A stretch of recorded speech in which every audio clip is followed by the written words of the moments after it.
Who doesn't love Colorado, eh? Oh, okay. So this one was a bit of a concern. You know, you think to yourself, "Eee," when you see Colorado next up and you think, what are you going to do? And the thing is, a few of the kills are quite straightforward. You sort of know going in where you're going to get certain targets. The rest are sort of like, okay, I've got this one done, who do I go to next? Can I fit this one in? So it is quite interesting now. You can have ideas in your head about where you're going to take individual targets out, but the route itself sort of forms around where you can get to at certain times.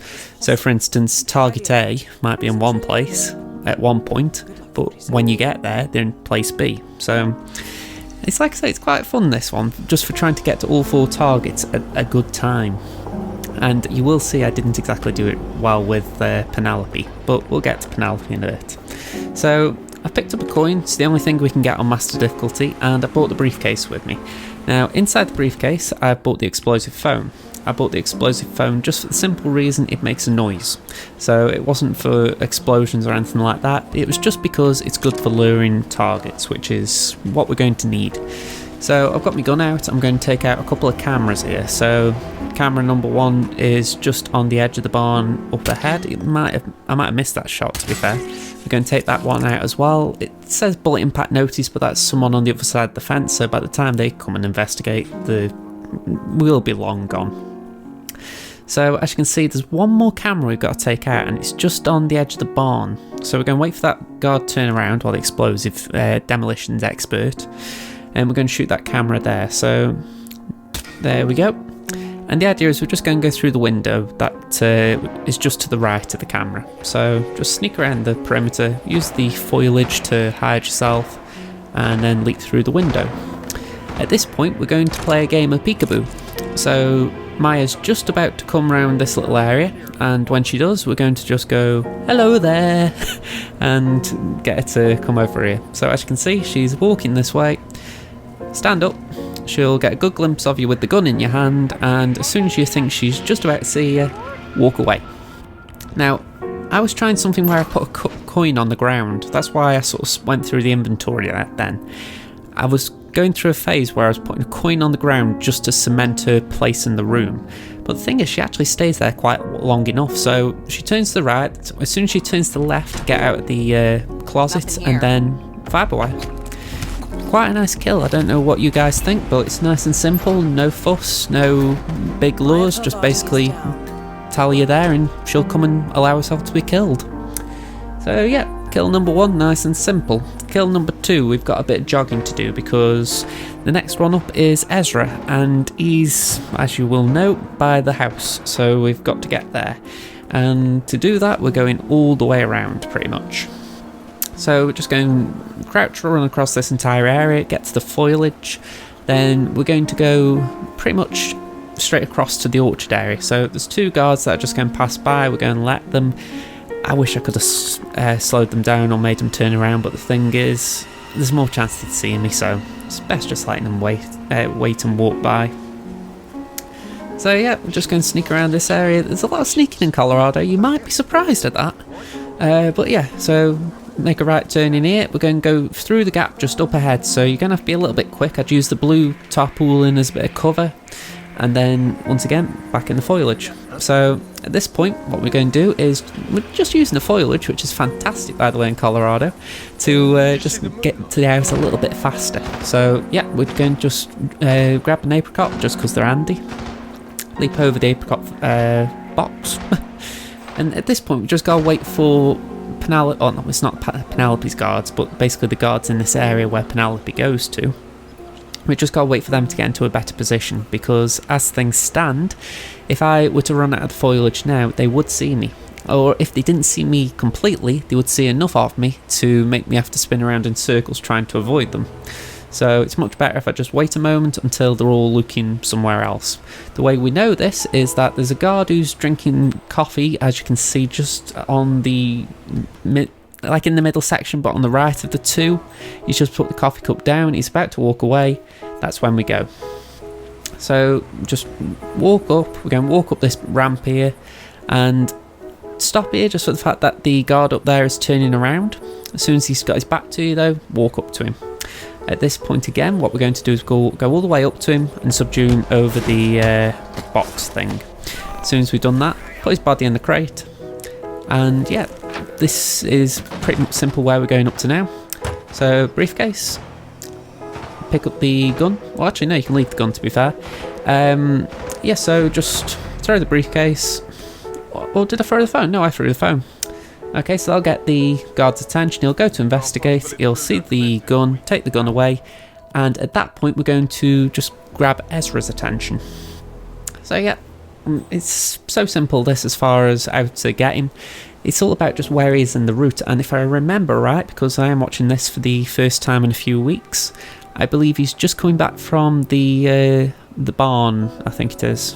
So he'll be back with us momentarily. I think that's him just coming up that little ramp to up ahead. There he is. It's a good thing these targets have very visible clothes. You can go, ah yes, Redcoat Man. Okay, so the idea is he'll pass by. I did get the phone trigger just in case he didn't hear it, but I didn't need to press it, so he sees the phone, he goes to investigate. No one's going to see a fibre wire in there, so easy kill. And we've got a space in the little box as well to hide the body, so brilliant little method. Pick up the phone because we don't want that being taken. I'm going to say pick up any of the goodies you left behind as well, like guns, keys, etc. There is a camera here, so just take that out and we're going to make our way down the stairs.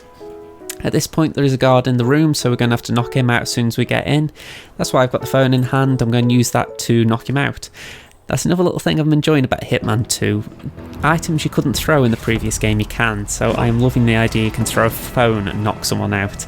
It's not revolutionary, but it just means that you don't have to go scrolling through your inventory looking for a wrench when you've just got something else you can easily throw.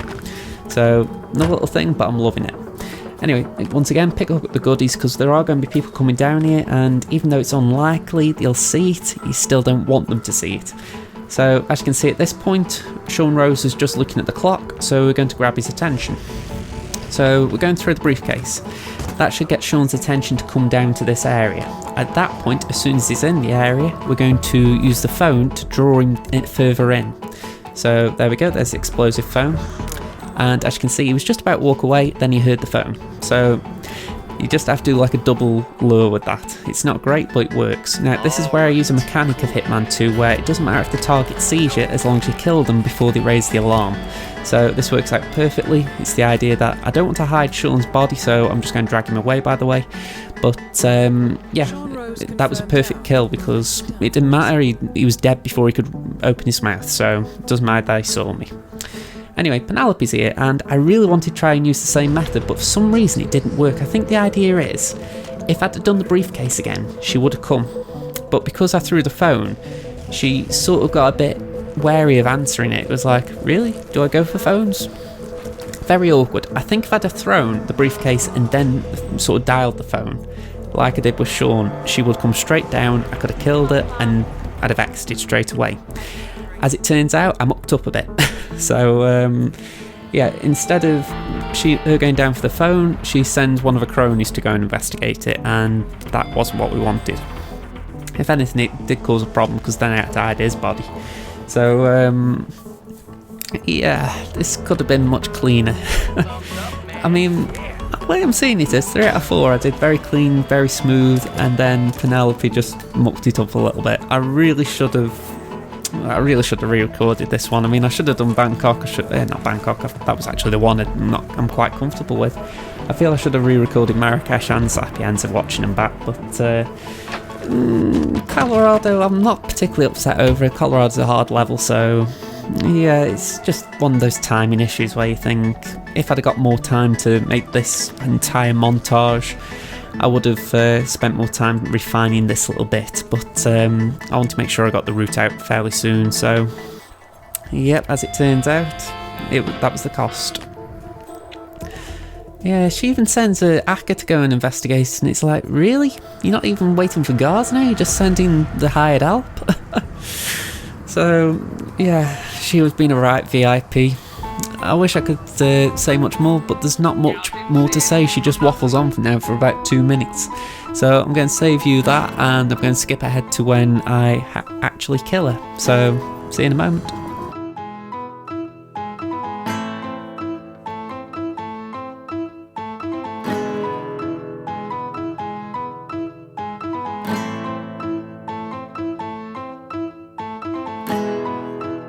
Okay, so Penelope's all done. She's just going to walk past, and we're going to be quite lucky here in that the guard upstairs doesn't look down, because we're going to just get the fibre wire and garrote her to death, put her in the crate, and that is string quartet done. Now, I think if things hadn't lined up as nicely, the guard might have caught us, because they can be a bit finicky looking down, but we were fortunate, so if you do this, just keep that in mind. Last thing to do, we're just going to use Sean Rose's body to get out of here.